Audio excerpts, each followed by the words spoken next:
Jai Radha Madhava Kunja Bihari Jai Radha Madhava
Jai Krishna,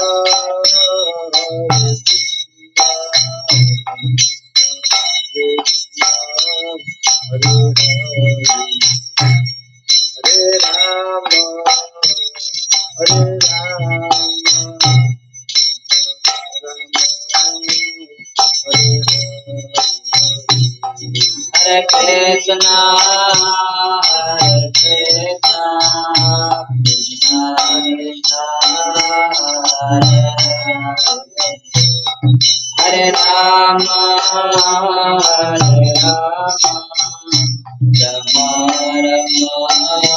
Hare Hare, Hare Krishna, Hare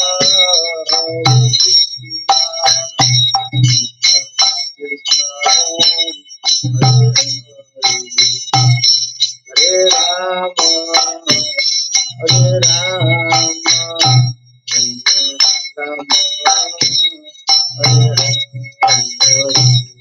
Hare Krishna, Hare Krishna, Krishna Krishna, Hare Hare Rama, Hare Rama, Rama Rama, Hare Hare, Hare Krishna, Hare Krishna, Krishna Krishna, Hare Hare, Hare Rama, Hare Rama, Rama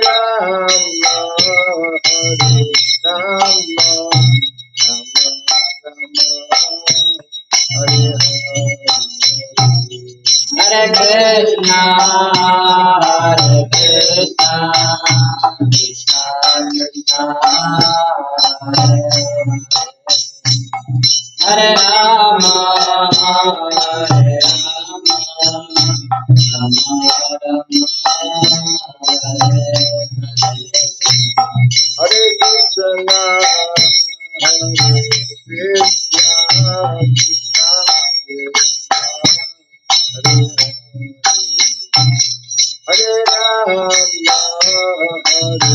Rama Rama,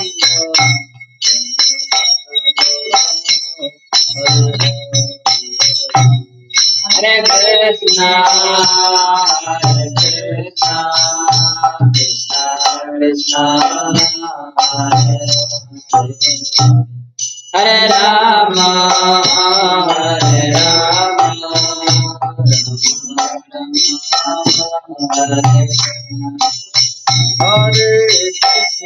Hare Krishna, Hare Krishna, Krishna Krishna, Hare Hare Rama, Hare Rama,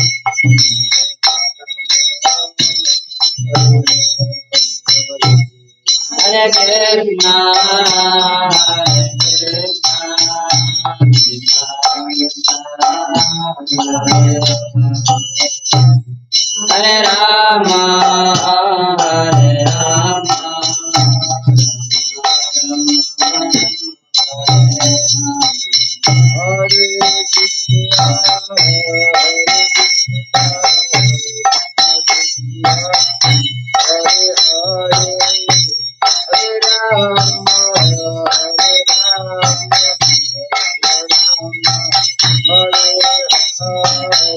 Hare Krishna, Hare Krishna, Krishna Krishna, Hare Hare Rama, Hare Rama, Hare Krishna, Hare Krishna, Hare Hare, Hare Rama, Hare Rama,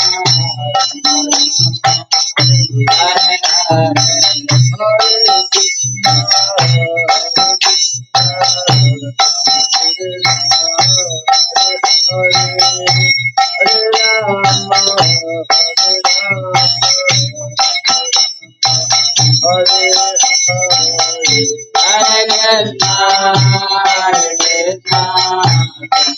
Krishna, Hare Hare, Hare Rama, Hare Rama, Hare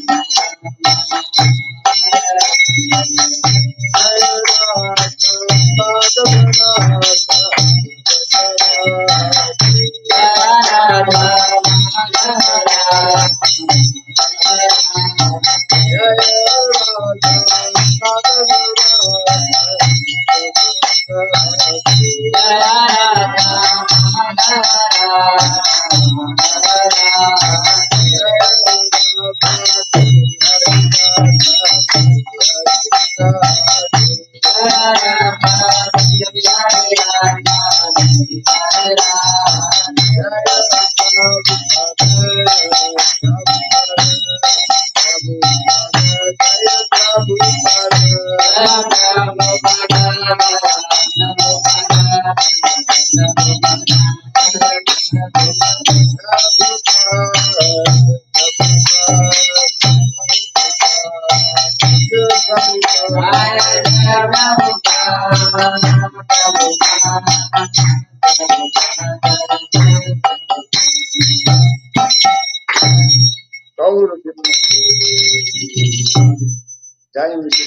Paramahamsa Sri Rajgacharya Stotra Satta Sri Samad His Divine Grace Srila Sharanarvin Bhaktivedanta Swami Sri Prabhupada Ki Nanta Koti Vaishnava Vrinda Ki Skanditi Founder Sharyas Divine Grace Srila Prabhupada Ki Namasarya Sri Haridas Thakur Ki Samavata Bhakti Vrinda Ki Rantaraj Bhagavatam में की जाति गौर Krishnanand all that is some of the Buddhas, all that is some of the Buddhas, all that is some of the Buddhas, all that is Sri Guru Sri Gauranga, all that is Sri Prabhupada. Om Ajnanatimirandasya Gyananjana Shalakaya Dakshurindritam Jena Tasmai Sri Gurave Namaha Sri Chaitanya Manobhistam Stapitam Jena Bhutale Swayam Rupa Kadabhayam Dadati Swapadantikam Vandeham Sri Guru Sri Juta Padakamalam Sri Gurum Vaisnavam Sya Sri Rupam Sagrajatam Sahagana Raghunatan Vitam Svam Sajivam Sadvaitam Savadutam Parijana Sahitam Krishna Chaitanya Devam Sri Radha Krishna Padam Sahagana Lalitam Sri Visakanvitam Sya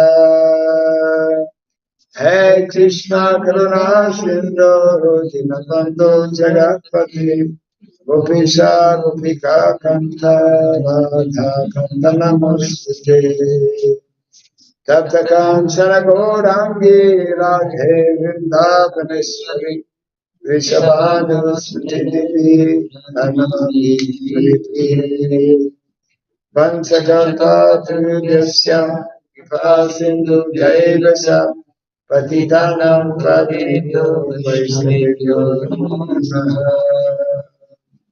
Narayanam Namaskritya Naram Chaiva Narottamam Devim Saraswatim Vyasam Tato Jayamudiraye. Before reciting the Srimad Bhagavatam, which is the very means of conquest, let us first offer our respectful obeisances unto Narayana, the Supreme Personality of Godhead, unto Nara Narayan Rishi, the supremmost human being, unto Mother Saraswati, the goddess of learning, and unto Srila Vyasadeva, the author. Nasta prayasha badreshu Nityam Bhagavata Sevaya Bhagavati Tamasloke Bhaktir Bhavati Naistiki. By regularly hearing the Srimad Bhagavatam and by rendering the service unto the pure devotee, all that is troublesome within the heart becomes destroyed, in fact, practically to nil, and loving devotional service unto the Supreme Lord, who is praised with transcendental songs, it becomes established as an irrevocable fact. Idam Bhagavatam Nama Puranam Brahmasamhitam Uttama Charitam Chakara Bhagavan Rishi Nishreya Sayalokasya Dhanyam Swasyayanam Mahat. This Srimad Bhagavatam, known as the Grantaraj, the king of all Vedic literatures, is the literary incarnation of God. It is compiled by the incarnation of God as Srila Vyasadeva, It is meant for the ultimate good of all people. It is all successful, all blissful, and all perfect. Shri Krishna Chaitanya, Shri Krishna Chaitanya, Prabhu Nityananda, Prabhu Nityananda, Shri Advaita Gadadhar, Shri Advaita Gadadhar, Shri Vasadi Gaura Bhakta-vrinda, Shri Vasadi Gaura Bhakta-vrinda. Hare Krishna, Hare Krishna, Hare Krishna, Hare Krishna, Krishna Krishna, Hare Hare, Krishna Krishna, Hare Hare, Hare Rama, Hare Rama, Hare Rama, Hare Rama, Rama Rama, Hare Hare. Rama Rama, Hare Hare. Om Namo Bhagavate Vasudevaya. Om Namo Bhagavate Vasudevaya. Om Namo Bhagavate Vasudevaya. Om Namo Bhagavate Vasudevaya. Om Namo Bhagavate Vasudevaya. Om Namo Bhagavate Vasudevaya. Om Asradhyay Namaha. Om Shravya Namaha. Om Asradhyay Namaha. Om Shravya Namaha. Om Asradhyay Namaha. Om Shravya Namaha. Kamkrotasalampango Nagayate Girim Yatripat Mahabande Sri Gurum Dinataranam Yatripat Mahabande Sri Gurum Dinataranam. Okay. I could start smelling it while back.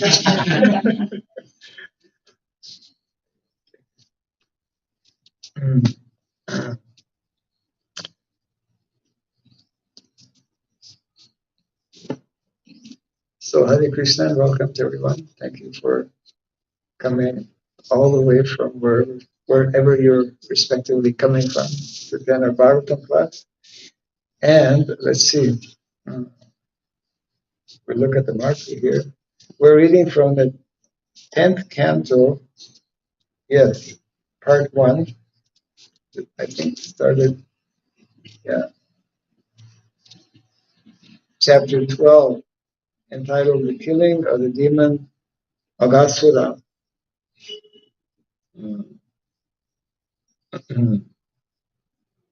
Yes, we read up to text 3. I believe that today we begin 4. And some of these have purports, some of them don't. 4 doesn't have, but anyways, we'll read 4 and then we'll continue. Phala Prabhala Stavaka Sumanaha Picha Dhatu Bihi Kacha Gunja Mani Swarna Bhushita Api Abhushayan Phala Prabhala Stavaka Sumana Pisadhatu Bihi Kacha Gunja Mani Swarna Bhushita Apya Bhushayan. Hari Hari Jai. Krishna. Another scented garland. Jai. Hare Krishna. Okay. Coming just in time. Phala Prabhala Stavaka Sumana Pisadhatu Bihi Kacha Gunja Manisvarna Bhushita Apya Bhushayan Phala Prabhala Stavaka Sumana Pisadhatu Bihi Kacha Gunja Mani Swarna Bhushita Apya Bhushayan Phala Prabhala Stavaka Balaprabalastavaka Sumana Pichhadatu Bihi Sumana Pistadhatvi Kacha Kunjamani Swarna Kasatunjamani Swarna Bhusita Apyabhushayan Bhushita Apyabhushayan Falaprabhalastavaka Falaprabhalastavaka Sumana Pichadatu Bihi Sumana Pichhadatu Bihi Kachagunja Maniswarna Kacha Kunjamani Swarna Bhushita Apyabhushayan Bhusita Apyabhushayan Falaprabhalastavaka Balaprabhalastavaka Sumana Pichhadatu Bihi Kacha Kunjamani Swarna Bhushita Bhusita Apyabhushayan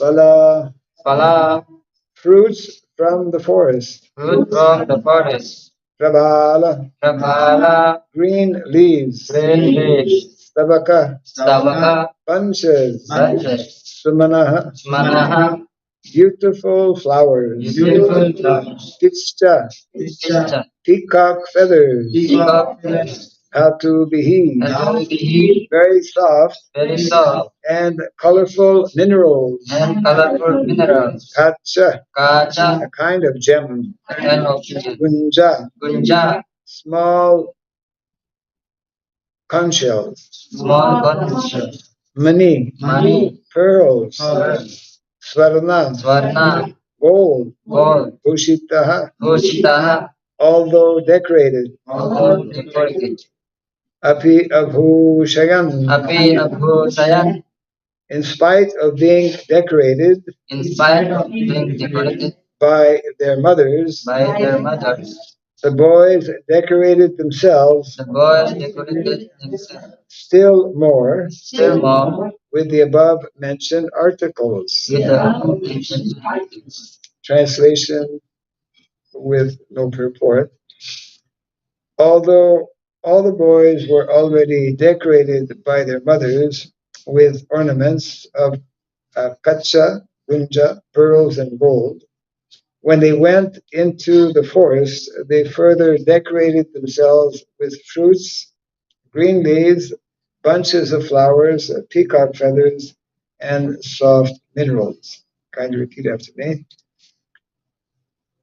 All of these boys, All although all these boys although all the small were already decorated were already decorated by their mothers by their mothers with ornaments of kacha, with ornaments of kacha, gunja, gunja, pearls, and gold, pearls and gold. when they went into the forest, When they went into the forest, they further decorated themselves they further decorated themselves with fruits, with fruits, green leaves, green leaves, bunches of flowers, bunches of flowers, peacock feathers, peacock feathers, and soft minerals. and soft minerals. Text number 5.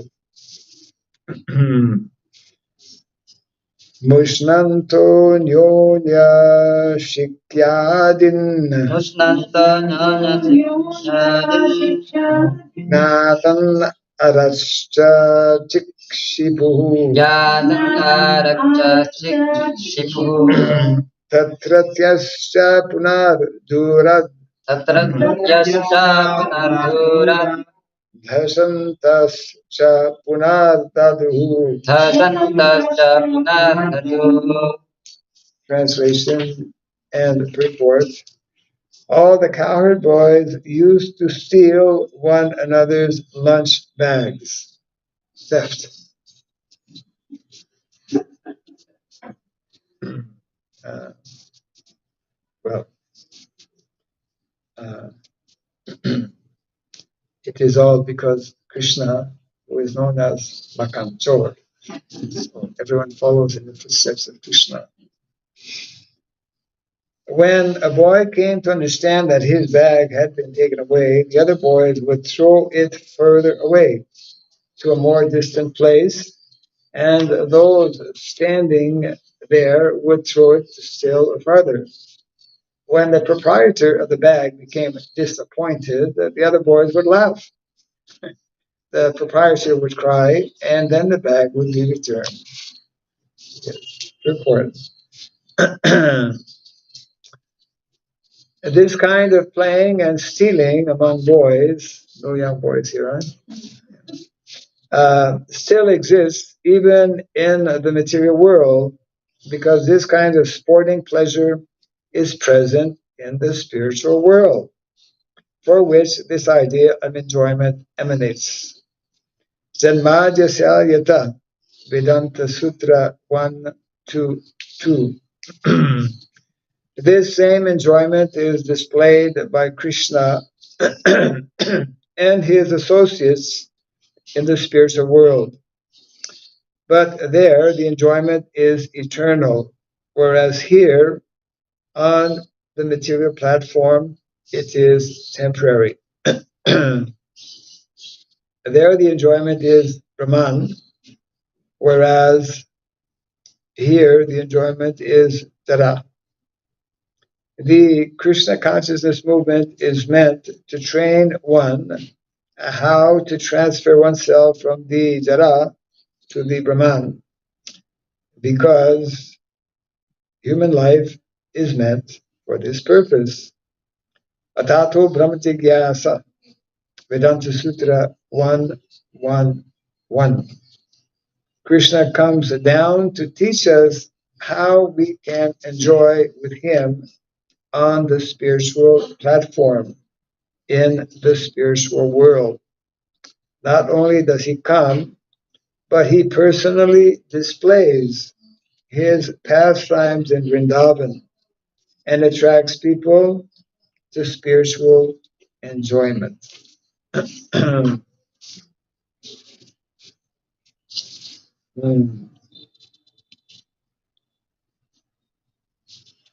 Yes.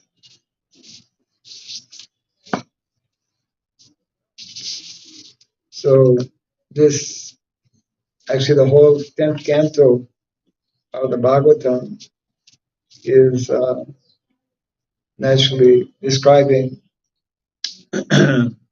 various pastimes of Krishna and his friends and the residents of Vrindavan, as to what life was about in the small village of Vrindavan, which is definitely much more different than what Vrindavan is today. I think anyone who's been to Vrindavan, who's been to Vrindavan? Pretty well everyone, yeah. Okay. So the Vrindavan of 5,000 years ago, and for that matter, the villages that are still intact, that are still not so much under the influence of modern day process of urbanization. I think many of us can relate to the fact that our villages, cell phones should be turned off. You're a medical doctor. Is a doctor? No. Not a doctor. Whoever else has a cell phone, kindly turn it off. Yeah. Actually, probably better not to bring cell phones to the classroom. And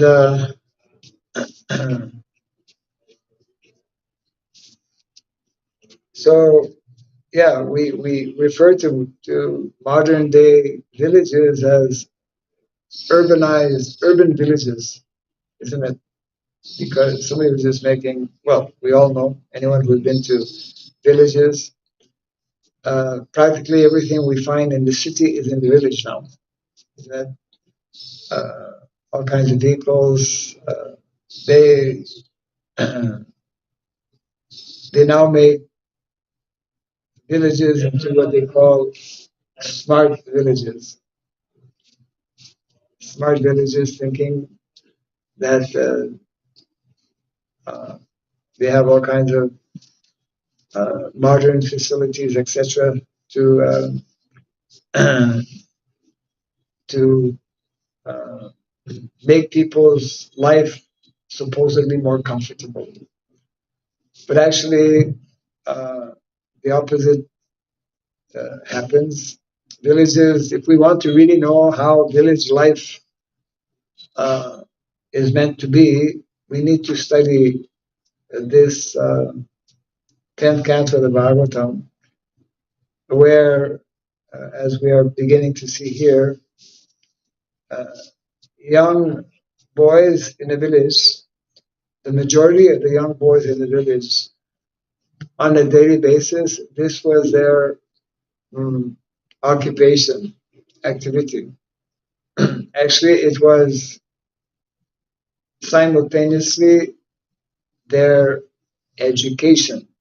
Prabhupada explains how uh, only those who were born in Brahmana families, which is generally a small percentage, and of course in Vrindavan, because Nanda Maharaj is Vaishya, and the majority of people in Vrindavan, they are Vaishyas.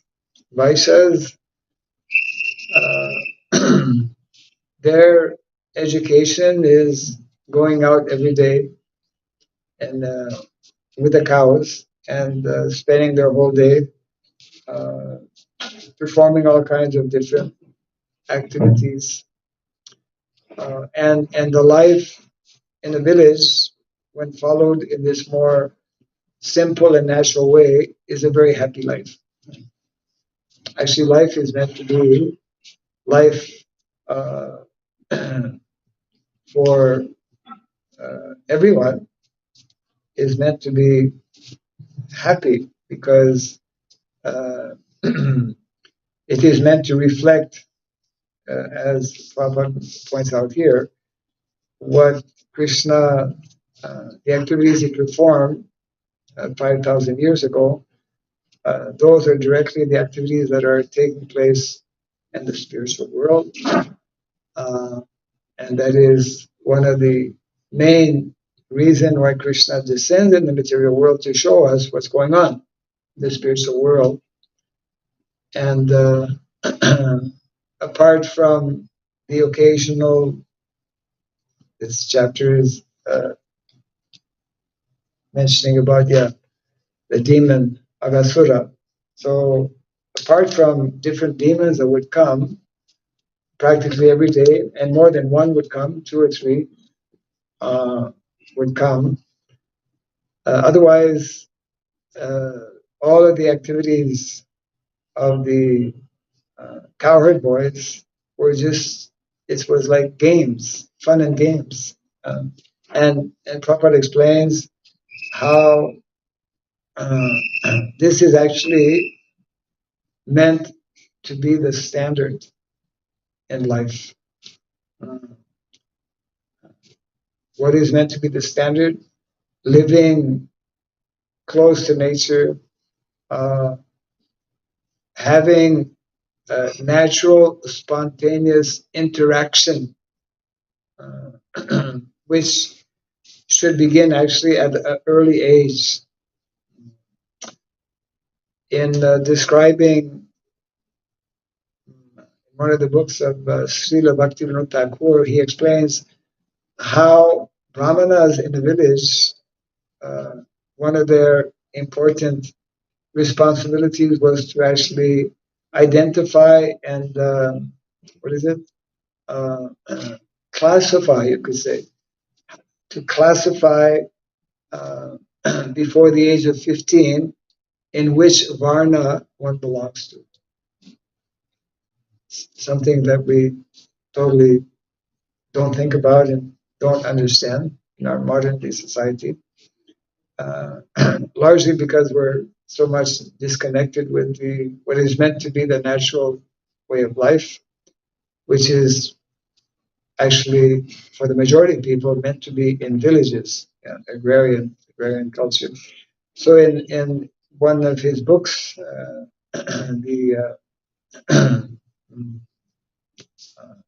of the books of Bhaktivinoda Thakur, Sajjana Toshan, he mentions how it is one of the most important duties and responsibilities of Brahmanas and elders within a village to identify before the age of 15 in which Varna one will be living his whole life, because the Varna determines one's education, and the Dharma and the Varna rather determines one's ashram, isn't it? If one is born in a Brahmana family, then all of the four, yes, if one is is a Brahmana, then all of the four ashrams are open. There's a whole systematic way. I mean, everything in the Vedic culture is actually very systematic. Brahmanas, for example, are the ones that especially should get brahmachari training in Gurukula. Brahmanas have a choice to either remain as a brahmachari or to enter into householder life. And if they enter householder life, then at some point they should enter vanaprastha life. And it is only the brahmanas who can, at some point, take take sannyas. So brahmachari life, grihastha life, vanaprastha, sannyas is all of these four are open to brahmanas. Whereas those who are born as kshatriyas, only three of the varnas, or rather three of the ashramas. Generally, kshatriyas don't take sannyas. Like that, it's a very systematic way. And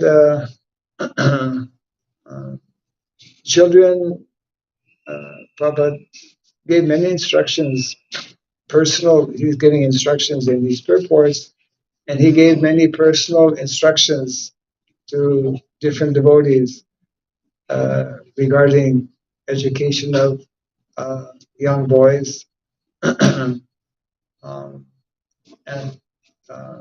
spoke about the importance of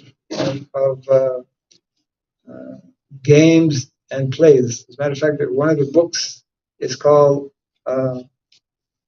Krishna Krida.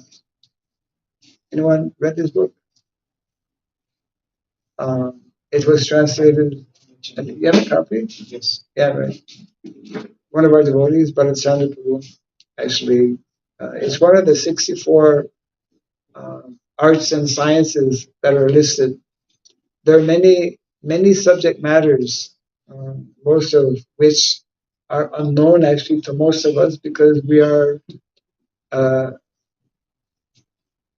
preoccupied with other matters which are not really in the Vedic context are not so essential. So there are very detailed instructions regarding actually both the education of young boys as well as education of young girls. Education is for everyone, but there's different type of education for different, even amongst the boys, not the same education is for everyone.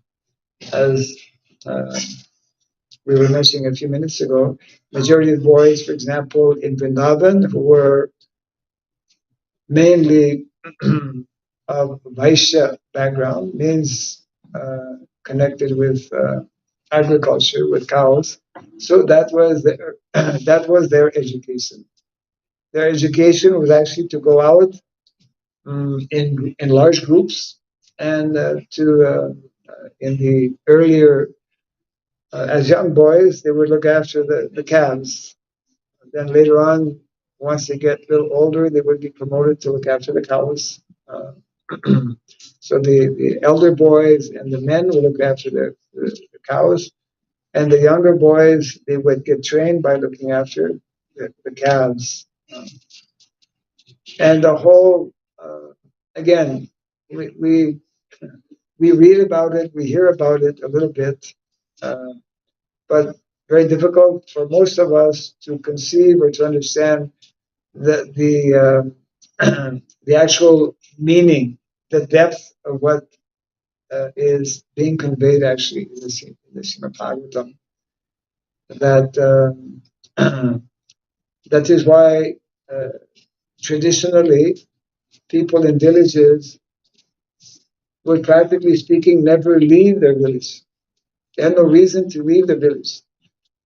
And because in those, the mentality, the culture was such that all activities, for example, all the dramas that were conducted, all stories that were told, because in those days, when there was no television, there were many professional,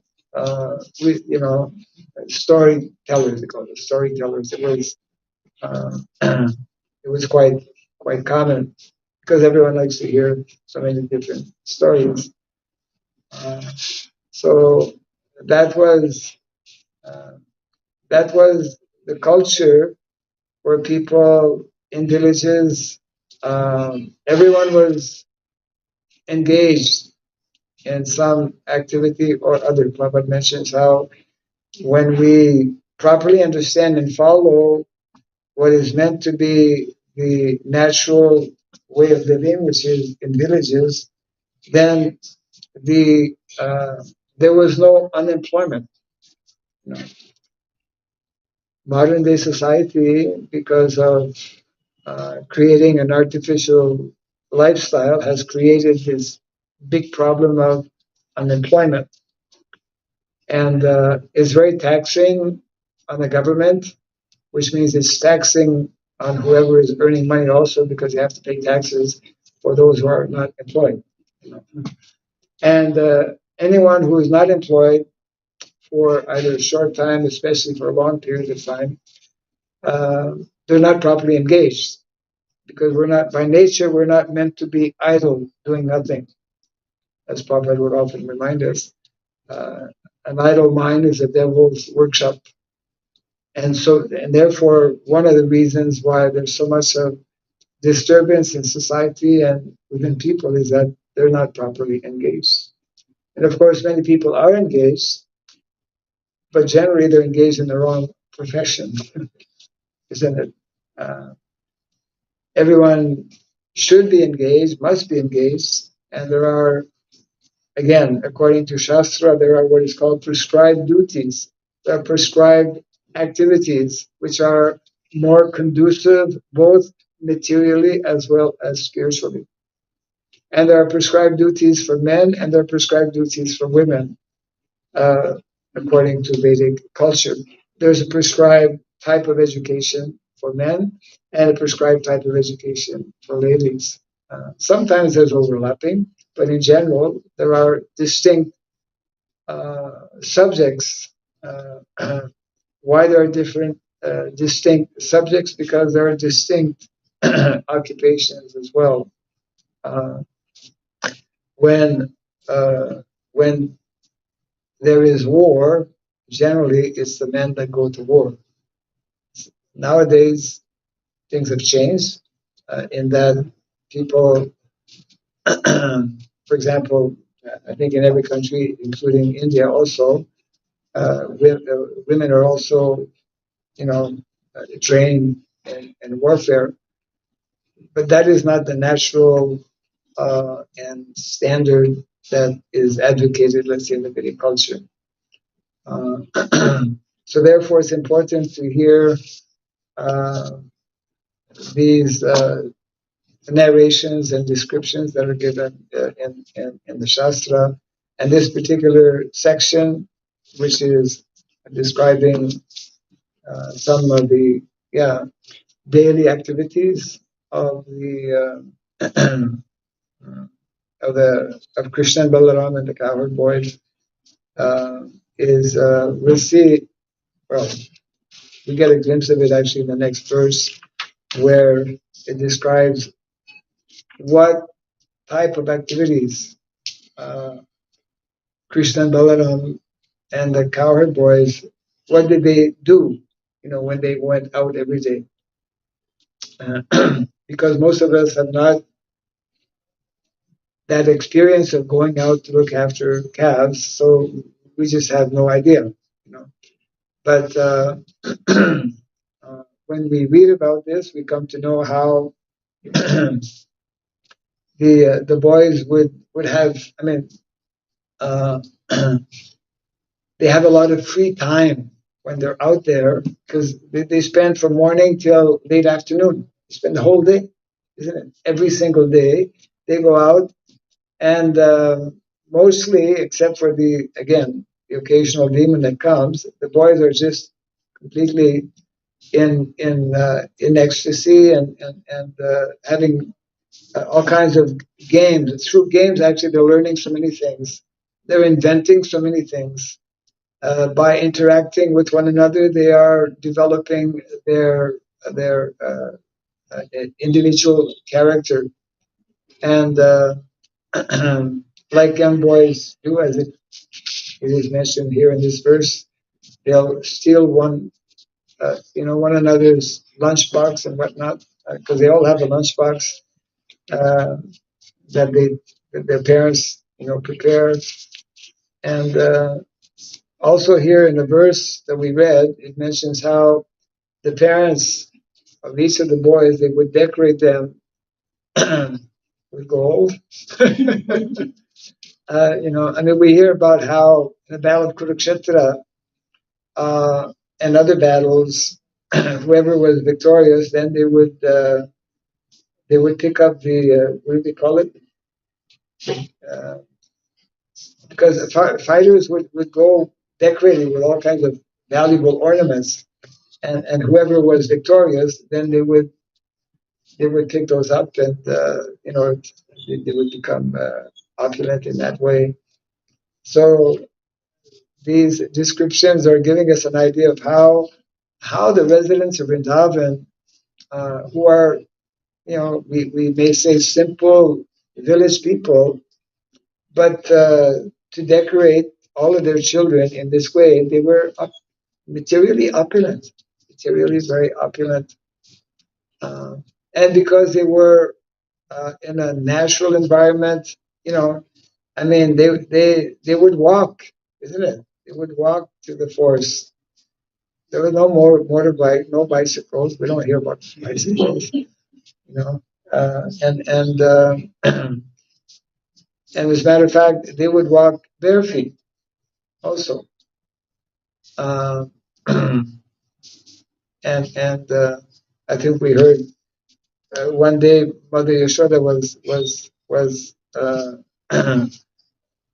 wanting to convince Krishna that maybe you should wear shoes, because you're going to so many different places, and your feet might get hurt or bruised. And then Krishna was very adamant. No, no, I don't want to wear shoes. So why you don't want to wear shoes? My cows don't wear shoes. If you want me to wear shoes, you have to make shoes for all my cows. And Krishna has a lot of cows. So Mother Yashoda gave up on that idea. Um, so part of what we as devotees and we as a society have to do actually it's very much our mandate, means what Srila Prabhupada and our previous acharyas also want, that we reintroduce this more simple lifestyle, because it is by living this lifestyle, by by following the example of especially the residents of Vrindavan, that we can understand more easily how one is meant to live let's say materially, how one is meant to advance and interact with material nature, and simultaneously and especially how one is meant to advance spiritually. Uh, the very word dharma, actually means what is natural, isn't it? We speak of sanatan dharma, our eternal occupation, our eternal nature. Uh, by nature, we are, as we all know, eternal servants of Krishna. Uh, so this lifestyle that is displayed in Vrindavan, along with all of the different activities, in particular in relation with these two main activities of Krishi and Goraksha. Krishi and Goraksha are meant to be the standard, and we as devotees uh, need to cultivate uh, this understanding, and to the extent that we are more successful in realizing and understanding what is being described in the pages of the Bhagavatam in regards to Vrindavan lifestyle, to that extent, we should uh, try to live this in this manner. We have a very, very long way to go because most of us are extremely disconnected actually with this way of living a lifestyle. Naturally, it will bring about a different way of thinking, isn't it? So, hearing from Bhagavatam, uh, especially this particular section, actually the whole 10th canto of the Bhagavatam, in many ways, is meant to kind of at least begin to awaken within our minds what how the residents of Vrindavan are living, and how they're completely self-satisfied and have no need whatsoever to even leave their village.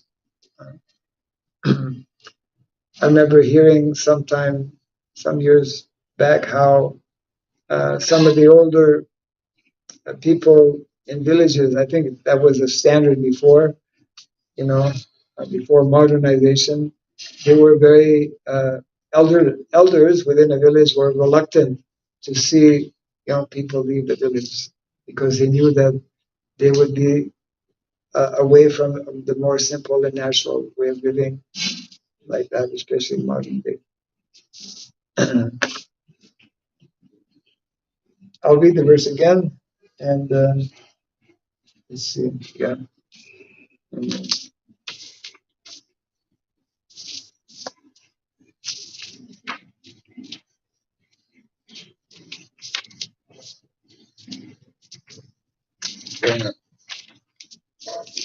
So the verse we read 4, yeah, 5. So reading 5 again. All the cowherd boys used to steal one another's lunch bags. When a boy came to understand that his bag had been taken away, the other boys would throw it further away to a more distant place, and those standing there would throw it still further. When the proprietor of the bag became disappointed, the other boys would laugh. The proprietor would cry, and then the bag would be returned.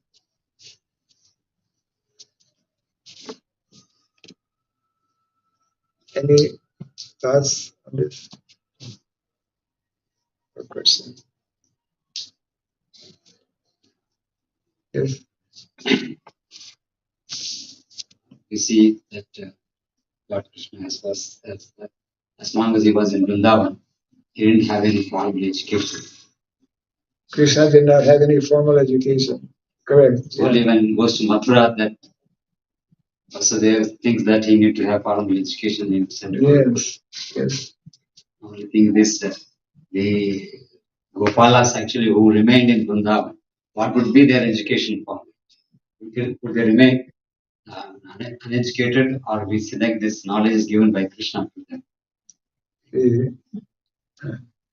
There are basically two forms of education, two main forms of education. The education that Krishna and Balaram received when they went to Mathura, after going to Mathura, they received in Sandipani Muni Ashram formal education within the Vedic system. Formal education is restricted primarily for the Dvijas. And amongst the Dvijas, especially for the Brahmanas and Kshatriyas. The Vaishya are also Dvija, but actually, sometimes they may go to Gurukul, but their education, the education for the Vaishyas and also for the Shudras, is it is what we call non-formal education. And that non-formal education is a complete education. Formal education is a complete education for those particular persons who have more of an ability and more of an inclination to study subject matters. And such formal education is meant to actually train and educate individuals to become leaders in society. Because a Brahmana is a leader in society by giving guidance, giving knowledge, etc. And in a similar way, the Kshatriyas are the natural leaders for organizing society, for protecting, etc. So formal education is complete for those who are falling in that category. Whereas non-formal education is also complete, but for those who are in a different category. So in other words, it's important to understand that there are natural categories, which means awareness, isn't it? Yeah. Now, because in modern day society, we're totally uneducated, actually. uh, in the name of education, we have so many educational institutions, etc. But the basic education, which begins actually with Krishna consciousness, is lacking. Number one, and secondly, because the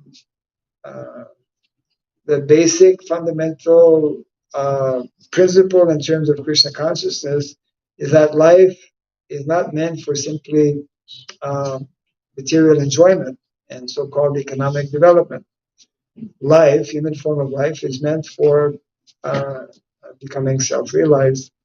So that basic understanding is not there in modern day society, and therefore, everyone is in pursuit for so-called material advancement. So I would say that the question is maybe not quite rightly put forward in that that verse that I've been sharing with devotees, which is in the 11th. We are we're in the 12th. So it's right. It's not. It's right here actually. So 10, 11, 37, right? 10, 11, 37, which I'll just bring up here as the previous, is giving us, Prabhupada is giving us a full definition of both formal education and non-formal education. And this is the purport to 37. It's a short purport, so I'll just read it here. I'll read the text. The text is, in this way, Krishna and Balaram, acting like small boys and talking in half-broken language, gave transcendental pleasure to all the inhabitants of Braja. This is when they moved to Vrindavan, Braja, from Gokula. and they were like small boys at that time. In due course of time, just to continue the translation here of the text, in due course of time, they became old enough to take care of the calves. So they're about what, 6, 7 years old, right? 6, 7, 8 years old. And so now it's time for looking after the calves. So just listen very carefully to the purport here. As soon as Krishna and Balaram were a little grown up, they were meant for taking care of the calves. Although born of a very well-to-do family, they still had to take care of the calves. This was the system of education. In one short line, Prabhupada is telling us this was the system of education, and he explains the rest of the purport, the difference between formal and non-formal. Those who were not born in the Brahmana families were not meant for academic education. Academic education means formal education, right? The Brahmanas were trained in a literary academic education. The Kshatriyas were trained to take care of the state, and the Vaishyas learned how to cultivate the land and take care of the cows and calves. So when Krishna and Balaram left Vrindavan to go to Mathura, they were sent to Gurukul to be trained primarily to take care of the state as Kshatriyas, isn't it? But that is also in the category of academic education, because when they went to the Sandipani Muni ashram, that's described in the Bhagavatam, what are the different subjects that they learned? And it begins with, they learned the Vedas, they learned the 64 arts and sciences, and only after learning those basics, which all Dvijas should learn, then they learn, what is it? Dhanurveda, the art of governance and warfare, etc. Then Prabhupada concludes here, there was no need to waste time going to school to be falsely educated and later increase the number of the unemployed. Sound familiar? It's exactly what's going on today. Krishna and Balaram taught us by their personal behavior. Krishna took care of the cows and played his flute, and Balaram took care of agricultural activities with a plow in his hand. Isn't it? So these are the basic, the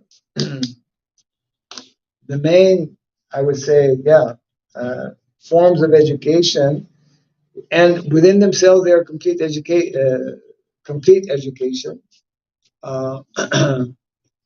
And others who were not looking after cows and agriculture, which is particularly Vaishya activity, they would take up all kinds of manual occupation, cottage industry, as we know, in modern day society. They would learn weaving, there would be, blacksmith, there would be goldsmith, there would be so many different such type of skills. We have in modern day society what is called vocational training. Vocational training. In one sense, it's misleading because vocation means there are 4 vocations, not only manual. There are 4 vocations for us, means like the 4 varnas. Yeah. So, so by reading the 10th canto of the Bhagavatam, we get a more clear understanding of what is actual education. Formal for the academics, those who are taking up academic studies, means the Brahmanas primarily, and also Kshatriyas. And all others, it's more like, you could say, hands-on in terms of land, cows for the Vaishyas, and then all kinds of manual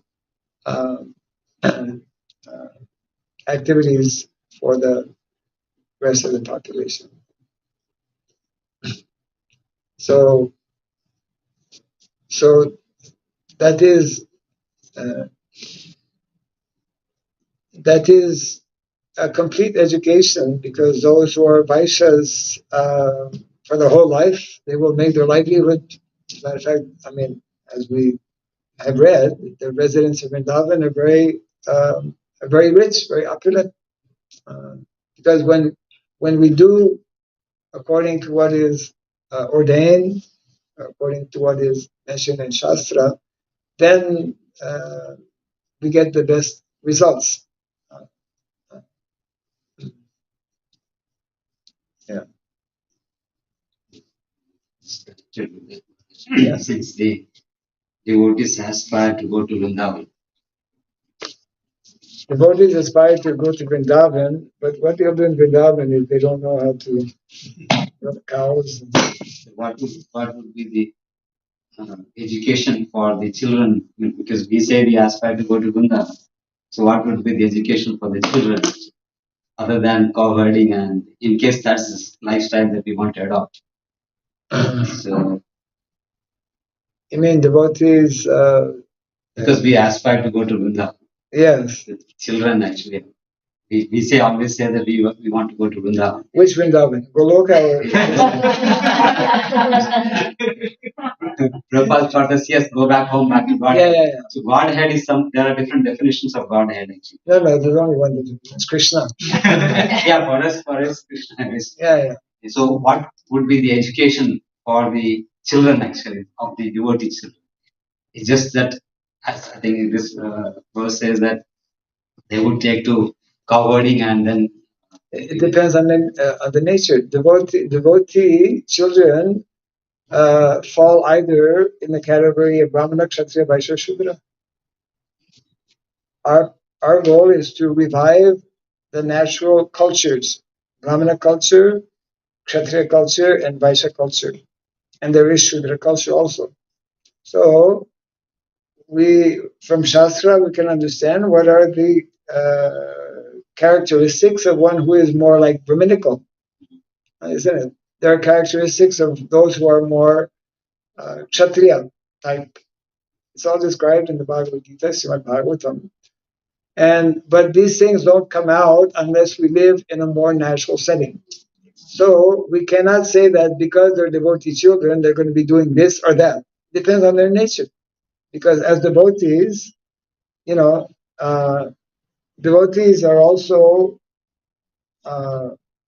in this material world, having this material body, and therefore, until and before we become pure devotees, we are still under the influence of the modes of material nature. So some devotees, before we come to Krishna consciousness, we all have different background, different history. We carry our karmic, whatever we have been carrying. So we cannot say that simply because somebody has become a devotee, and then if that family goes to Vrindavan, that they will necessarily do this particular activity. It will depend on their nature, because there are devotee brahmanas, there are devotee. We are meant to transcend those material designations, but those material designations are there. We are in the material world, and we have this material body.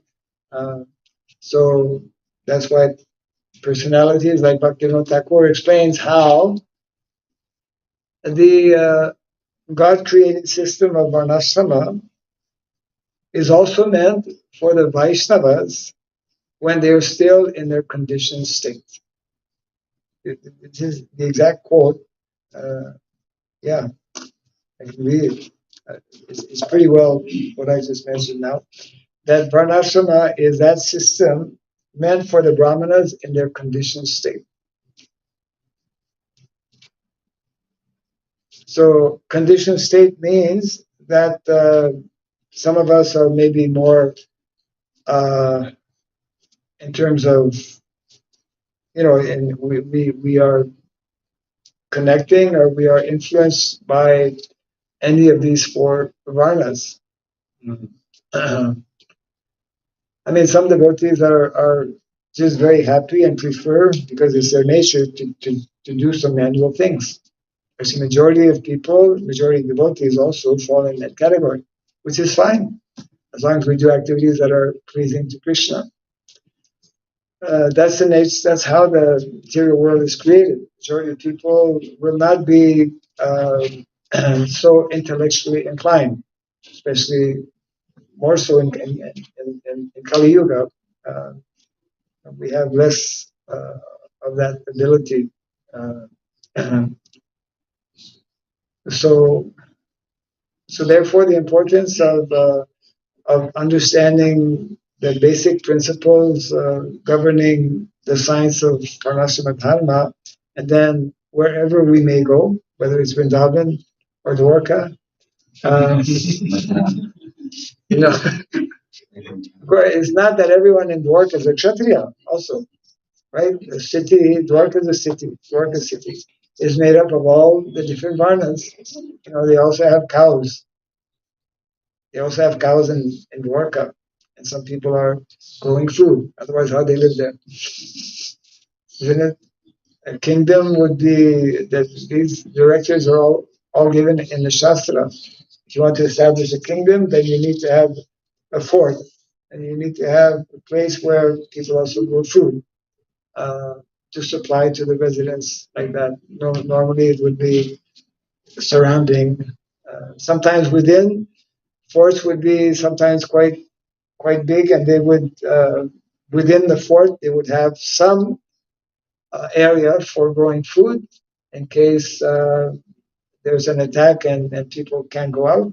But normally the majority would be outside of the fort in the country and whatnot. But they would be protected also.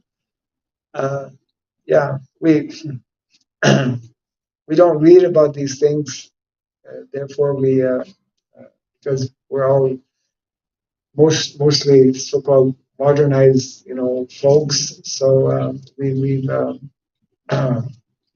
that's why it's important. I was making this point a few days back, especially those who are meant to be educators. We need to develop our curriculum based on what is described, what is mentioned, what is recommended in the Shastra, because Shastra for us is our guideline for how we should be living, both spiritually and materially, isn't it? Yeah. So that is the beauty of the Vedic literatures are giving us all the knowledge, all the information we need to live both spiritually and materially. Whereas in modern day society, there is practically no information regarding how to live spiritually and materially, rather the opposite. Any? Yes. Maharaj, always, like from what I hear, generally, not in the devotee space, that the word Shudra is almost considered as a bad word. Like, not everybody is comfortable calling anybody the Shudra or themselves. Yes. But when I see it, it's like part of the Varnashrama system. Like Yeah. just as a Brahmana is important, Yes. like if a society has to function in a healthy, holistic way, even Shudras are very, part of the whole process. But then why is that cliche of being Shudra like a negative term? Yes. Is it negative or is it just a perception? It has become negative. It is not meant to be negative. The whole system of Varnashrama has become a negative because of abuses that have been there since centuries, actually. That is why Lord Buddha, 2,500 years ago, rejected the Vedas, because the Brahmanas were not were misusing their position, etc., like that. So yes, this is part of the tremendous challenge that we have. Is I mean, Vedic culture. I mean, you were just sharing with me how UNESCO has recognized and kind of glorified the fact that the oldest civilization that has survived on the planet is the Vedic civilization. And and there are reasons for that because it's based on very, ideal principles, etc., etc. But you're in Kali Yuga. So in Kali Yuga, this otherwise, Prabhupada translates Varnashrama as divine culture. It is a divine culture because it has both material and spiritual. The Varnas are material, and ashramas are based on spiritual uh, realities.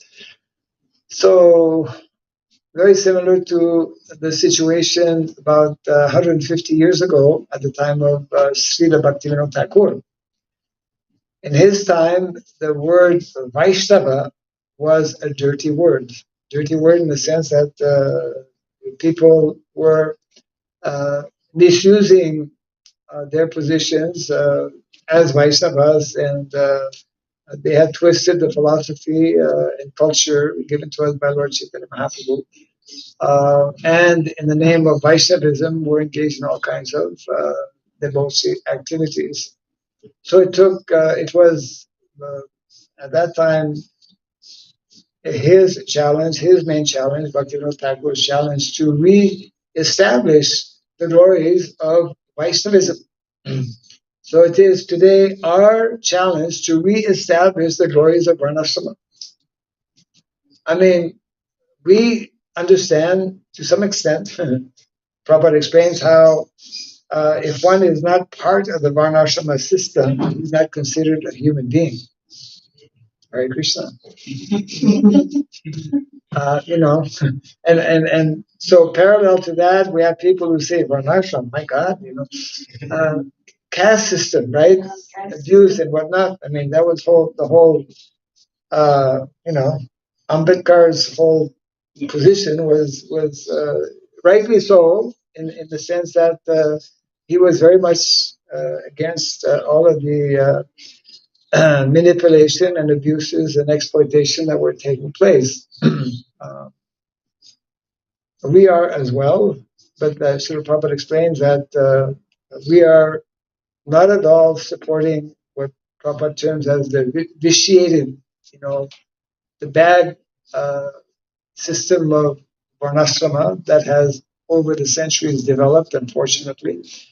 It needs to be properly understood, and we need to know how each and every member of the system, the natural system of Varna and Ashrama, because Varnashram is related to the modes of material nature.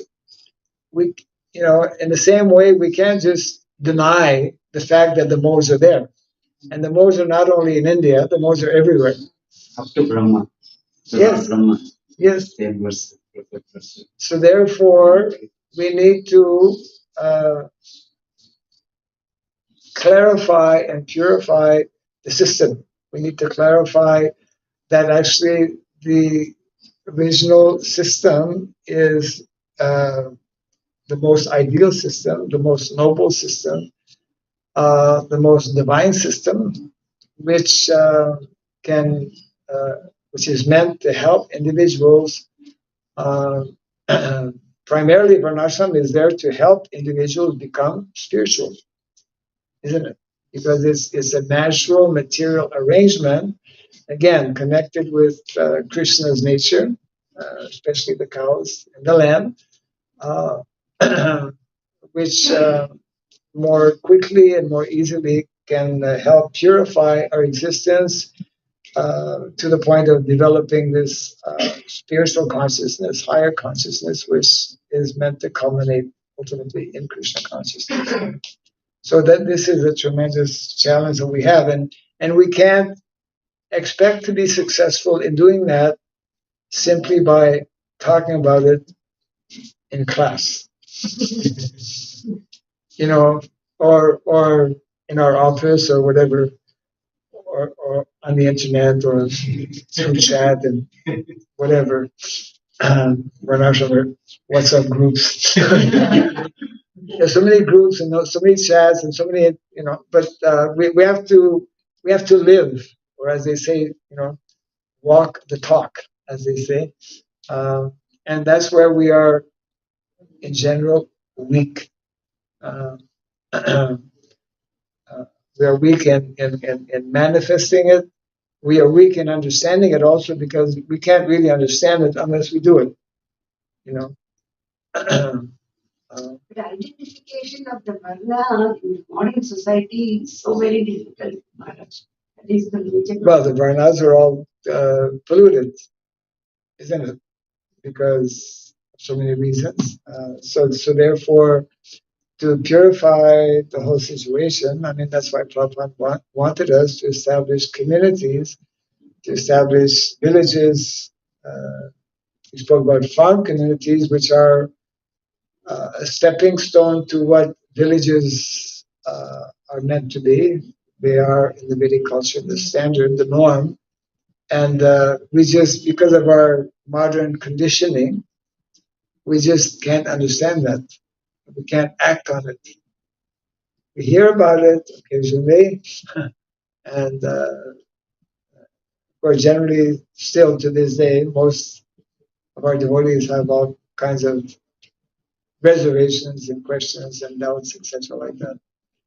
It's not a bad thing to have doubts, but we should want to clarify those doubts, and we should want to especially understand what our founder Acharya Srila Prabhupada is trying to convey and act on that, because the success of a disciple is actually to please the spiritual master, uh, and ultimately Krishna by pleasing his representatives, our Vaishnavacharyas. I think we are probably past our time now. Yeah. Jai Grantarashma Bhagavatam ki Jai. Jai Shri Prabhupada ki Jai. Holiness Bhakti Raghaveswar Maharaj ki Jai.